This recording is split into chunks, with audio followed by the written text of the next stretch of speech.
तो rectilinear motion के बाद अब हम लोग पढ़ेंगे प्रोजेक्टाइल मोशन। प्रोजेक्टाइल मोशन जो है बेसिकली 2 डायमेंशनल मोशन होता है ना। और प्रोजेक्टाइल कहते किसको हैं? तो जो प्रोजेक्टाइल है, हम स्पेस में कोई भी चीज़ को थ्रो करते हैं उसको प्रोजेक्टाइल कहा जाता है। Anything we throw in space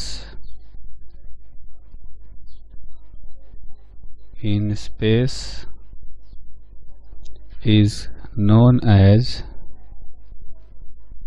projectile, and its motion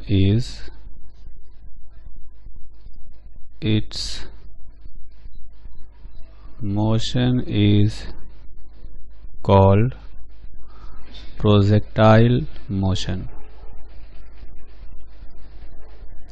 तो जैसे कि कोई बॉल है, कोई स्टोन है, अगर इनको थ्रो करते हैं स्पेस में तो इनको प्रोजेक्टाइल कहा जाता है। Projectile motion is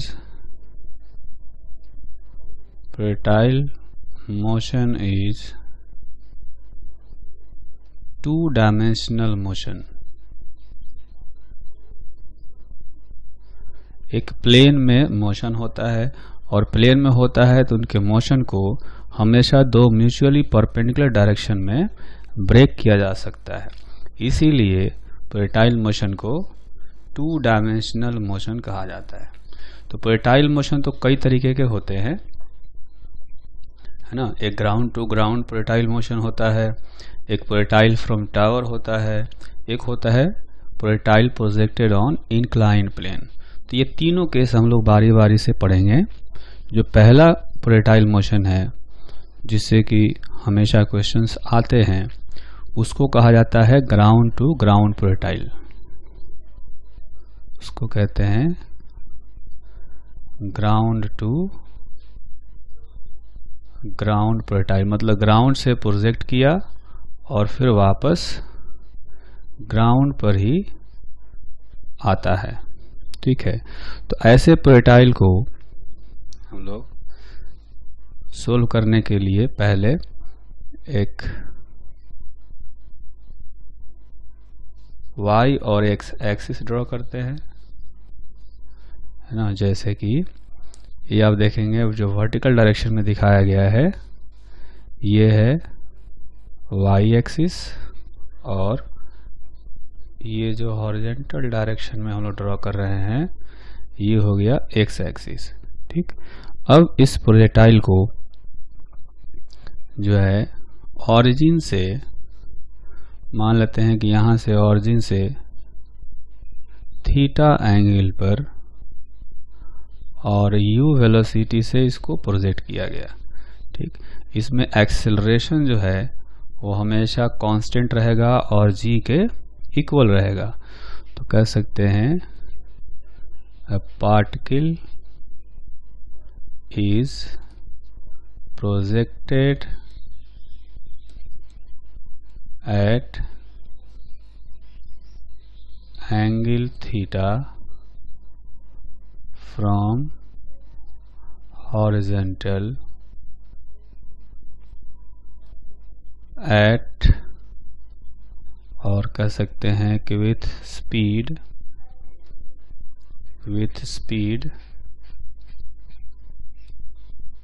u। तो u स्पीड से इसको प्रोजेक्ट किया गया है, एक्सेलरेशन नीचे की तरफ है जो कि कांस्टेंट रहता है। तो अब इसका मोशन हमें स्टडी करना हो तो क्या करेंगे, इसके मोशन को हम लोग 2 म्यूचुअली परपेंडिकुलर डायरेक्शन में ब्रेक करेंगे। ठीक है, इसके लिए एक कॉन्सेप्ट होता है जिसको कहा जाता है इंडिपेंडेंस ऑफ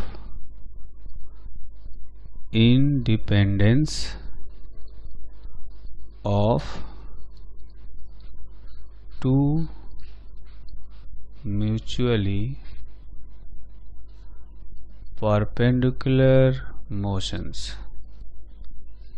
है ना, मतलब दो परपेंडिकुलर मोशन होते हैं तो वो एक दूसरे से इंडिपेंडेंट होते हैं, है ना।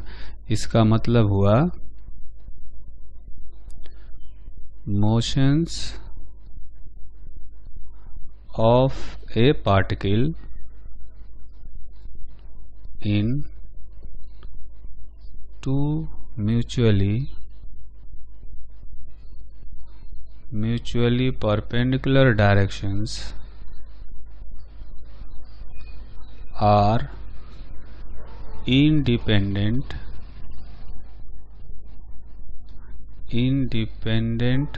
of each other। ठीक है, तो इसीलिए हम लोग क्या कर सकते हैं कि इनके मोशन को, जो प्रोटाइल मोशन है, इसके मोशन को दो परपेंडिकुलर डायरेक्शन में ब्रेक कर सकते हैं और ब्रेक करके दोनों को अलग अलग स्टडी भी कर सकते हैं, क्योंकि ये एक दूसरे से अफेक्ट नहीं होते हैं। तो जैसे इस वेलोसिटी को अगर रिजोल्व किया जाए एक्स डायरेक्शन में तो आएगा u cos थीटा और वर्टिकल डायरेक्शन में आएगा u sin थीटा। ठीक है, और एक्सेलरेशन तो हमेशा निगेटिव y डायरेक्शन में है। ठीक है, तो अगर इसको ऐसे कहें कि चूंकि इसके मोशन को हमने दो म्यूचुअली परपेंडिकुलर डायरेक्शन में ब्रेक कर दिया है और इसलिए हम लोग दोनों को अलग अलग स्टडी कर सकते हैं। ठीक है, जैसे पहले हम लोग करेंगे इधर मोशन इन हॉरिजॉन्टल डायरेक्शन,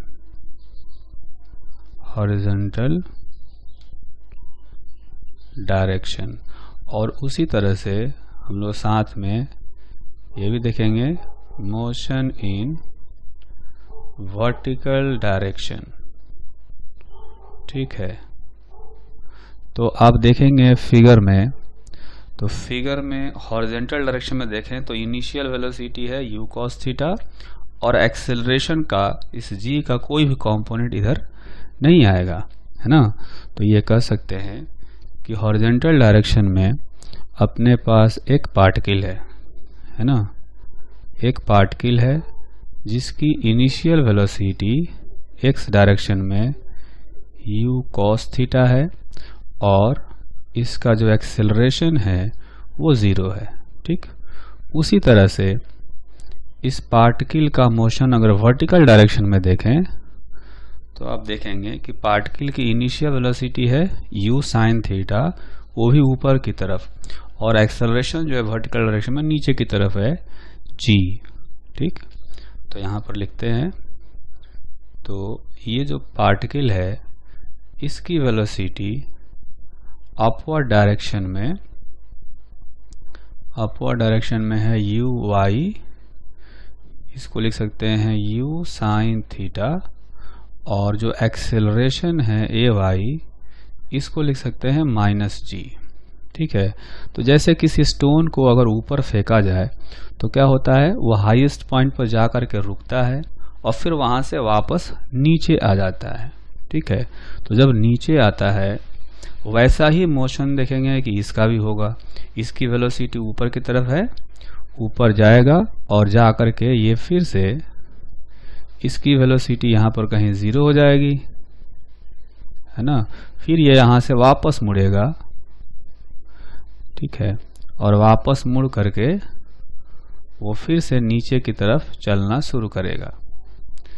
तो ये उसी पाथ पर आना चाहिए, हम लोग थोड़ा सा अलग करके दिखा रहे हैं सिर्फ कि नीचे ये आएगा। ठीक है, तो अब दोनों का जो मोशन है उसको अलग अलग स्टडी करते हैं कि किसी टाइम t पर इनकी वेलोसिटी कितनी होगी, इनका डिस्प्लेसमेंट कितना होगा। ठीक है, तो पहले हम लोग कैलकुलेट करेंगे velocity in x direction at time t। आप देखेंगे कि जो vx है वो होता है ux plus ax into T. यहाँ पर x सिर्फ डायरेक्शन को रिप्रेजेंट कर रहा है। ठीक है। तो ux जो है यहाँ पर u cos थीटा है और ax देखेंगे कि 0 है यहाँ से, इसलिए इसकी वेलोसिटी जो vx होगी वो हो जाएगी u cos थीटा, और देखेंगे इसमें t फैक्टर नहीं है, इसलिए ये वेलोसिटी हमेशा कांस्टेंट रहेगी। उसी तरह से अगर y डायरेक्शन में देखें, velocity in y direction at time t, तो जो एक्सप्रेशन लिखेंगे vy is equal to uy plus ay into t। तो vy is equal to uy का वैल्यू यहाँ से रखेंगे u साइन थीटा, और जो एक्सेलरेशन है वो है माइनस g इंटू टी। तो y डायरेक्शन में किसी टाइम t पर इतनी वेलोसिटी हो गई, ठीक। उसके बाद अगर हम कहें कि इसका डिस्प्लेसमेंट कितना होगा, है ना, डिस्प्लेसमेंट या वेलोसिटी वो भी हम लोग कैलकुलेट कर सकते हैं। तो displacement in x direction, displacement in x direction at time t, displacement भी कर सकते हैं और पोजीशन भी कर सकते हैं, क्योंकि पार्टिकल इनिशियली ऑरिजिन से चला है, ठीक है। तो x जो है ये होना चाहिए uxt plus half axt square, ठीक। लेकिन इसमें ax 0 है, और इसलिए जो x होगा ux का वैल्यू यहाँ से रख देंगे, ux का वैल्यू है u cos थीटा, ये रखेंगे तो आएगा u into T into cos theta. ये हो गया x डायरेक्शन में डिस्प्लेसमेंट, ठीक। उसी तरह से y डायरेक्शन में निकालें displacement in y direction at time t। तो y डायरेक्शन में जो डिस्प्लेसमेंट होगा उसको हमें लिखना चाहिए ut plus half ay square, ठीक है। तो अगर वैल्यू रखे जाएं तो uy जो है u साइन थीटा है यहाँ से, है ना, और ay जो है वो माइनस g है, तो यहाँ पर रखेंगे तो ये आएगा ut sign theta minus half gt square, ठीक है। तो y डायरेक्शन में डिस्प्लेसमेंट कहें या पोजीशन कहें इतना आएगा, ठीक। तो इस तरह से किसी टाइम t पर हम लोग पार्टिकल का x डायरेक्शन में डिस्प्लेसमेंट और वेलोसिटी निकाल सकते हैं। उसी तरह से y डायरेक्शन में डिस्प्लेसमेंट और वेलोसिटी निकाल सकते हैं, है ना। x डायरेक्शन में जो डिस्प्लेसमेंट आएगा वो आप देखेंगे कि इतना आएगा, x डायरेक्शन में जो वेलोसिटी आएगा वो इतना होगा, और y डायरेक्शन में डिस्प्लेसमेंट होगा ये, और y डायरेक्शन में वेलोसिटी होगा ये, ठीक। अब अगर ऐसा किया जाए कि दोनों मोशन को मिलाया जाए, क्योंकि ये दोनों मोशन एक्चुअली में एक ही पार्टिकल कर रहा होगा, ठीक। तो ये जो मोशन है x डायरेक्शन का, ये कहता है कि पार्टिकल की जो वेलोसिटी है वो कांस्टेंट है, यानी पार्टिकल को सीधा चलते रहना है, ठीक है। और जो y डायरेक्शन का मोशन है ये कहता है कि इसकी जो वेलोसिटी है वो धीरे धीरे डिक्रीज हो रही है, क्योंकि बीच में देखेंगे यहाँ पर निगेटिव साइन है, डिक्रीज होगी और फिर ज़ीरो भी होगी, है ना। पहले जा रहा है ऊपर और फिर ऊपर जाकर कहीं पर वेलोसिटी इसकी 0 हो जाएगी, है ना। 0 होने के बाद फिर से निगेटिव में होगी, यानी कि मुड़ करके ये नीचे आएगा। तो अगर ये दोनों मोशन को मिलाया जाए, है ना, क्योंकि एक ही पार्टिकल को ये दोनों मोशन करने हैं, तो उसका पाथ कैसा होगा ये हम लोग अभी समझने की कोशिश करते हैं। इसके लिए हम लोग पहले x और y एक्सिस ड्रॉ करते हैं, है ना। तो ये देखेंगे, सपोज ये हो गया x एक्सिस और, है ना, ये x एक्सिस हो गया और ये हो गया y एक्सिस। तो जो x डायरेक्शन में मोशन है उसके हिसाब से पार्टिकल को x डायरेक्शन में चलते रहना है, जबकि y डायरेक्शन में पहले ऊपर जाना है। तो ऐसा करेंगे, पहले इसको पॉजिटिव x डायरेक्शन में भी ले जाएंगे और ऊपर भी ले जाएंगे, ठीक। यहाँ पर वेलोसिटी हो गया 0, लेकिन x डायरेक्शन वाली वेलोसिटी 0 नहीं होनी है, ठीक। तो x डायरेक्शन में ये बढ़ता रहेगा, जबकि y डायरेक्शन में ये नीचे की तरफ आना शुरू हो जाएगा, है ना। तो अगर इसको देखा जाए तो इस तरह का कुछ इसका पाथ होना चाहिए, है ना। अब ये जो पाथ है ये सेमी सर्किल भी हो सकता है पैराबोला हो, है ना।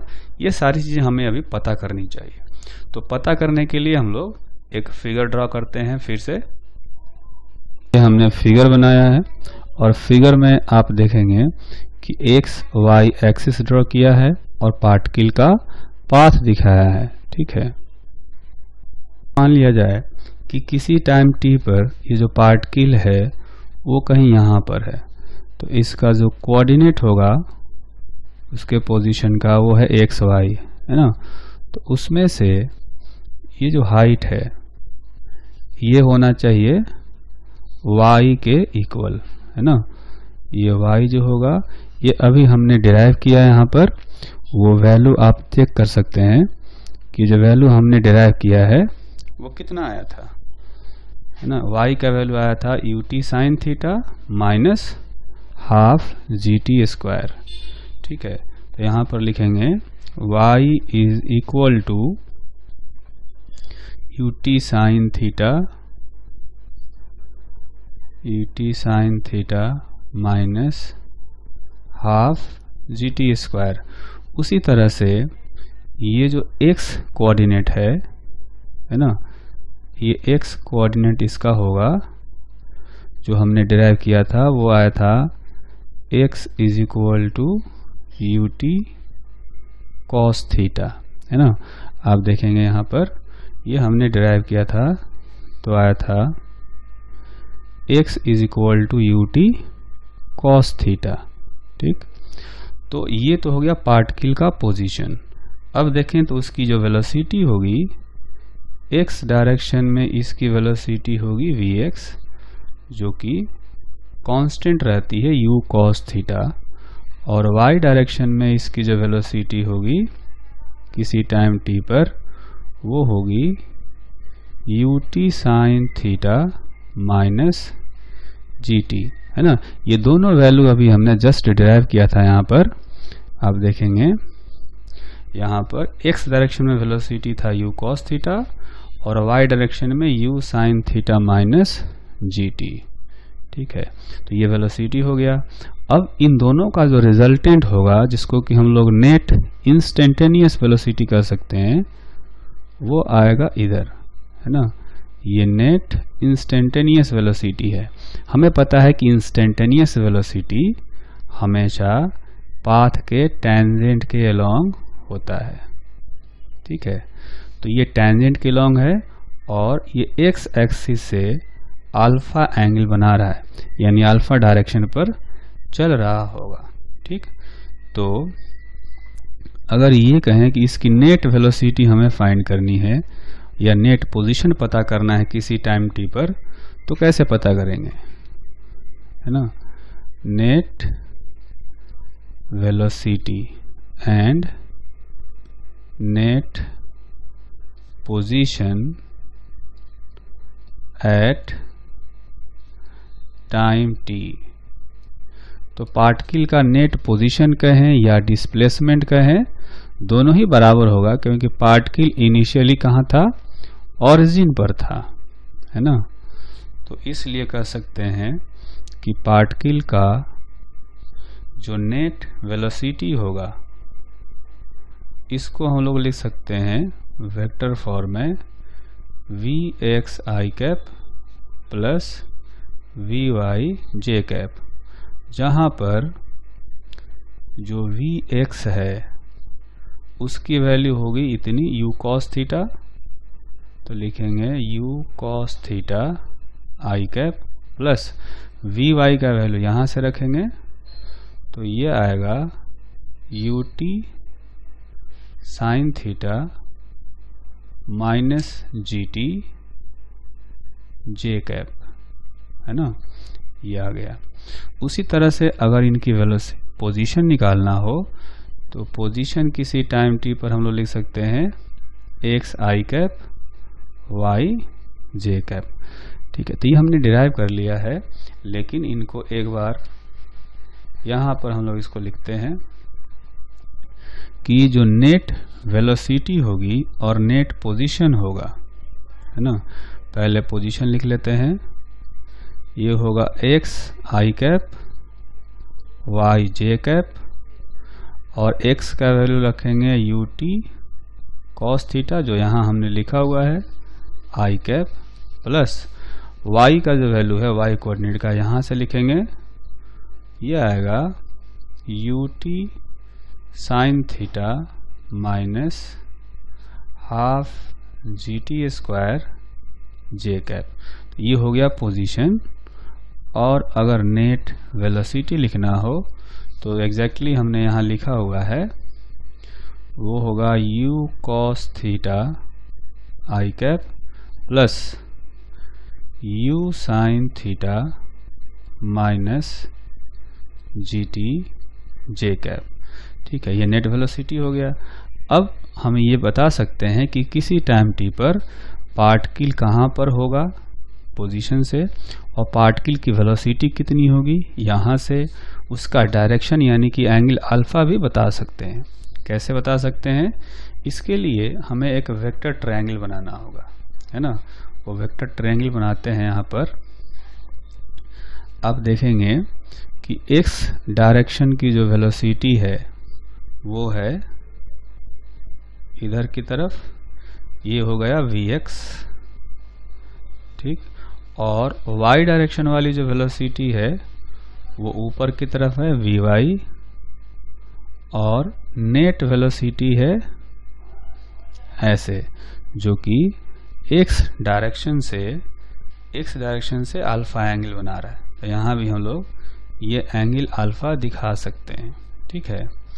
तो अगर tan अल्फा का वैल्यू निकालना हो तो y component divided by x component यानी कि vy बाई vx रखेंगे, तो डायरेक्शन यानी कि अल्फा का वैल्यू भी निकल जाएगा। तो ये आएगा tan inverse vy by vx, ठीक। तो यहाँ से एंगल निकल गया। और अगर नेट वेलोसिटी का मैग्नीट्यूड निकालना हो, है ना, नेट वेलोसिटी का मैग्नीट्यूड, तो वो कैसे निकालेंगे? वो हम लोग निकाल सकते हैं यहाँ से vx square plus vy square का रूट से, जहाँ पर vx है u cos थीटा और vy है u sin theta minus gt, ठीक। इसके बाद हम लोग क्या करेंगे, हम लोग ये पता करते हैं कि जो पाथ है, ये पाथ जो है सेमी सर्किल है या पैराबोला है, कैसा है। इसको पता करने के लिए हम लोग उसका ट्रेजेक्टरी इक्वेशन निकालेंगे, ठीक है।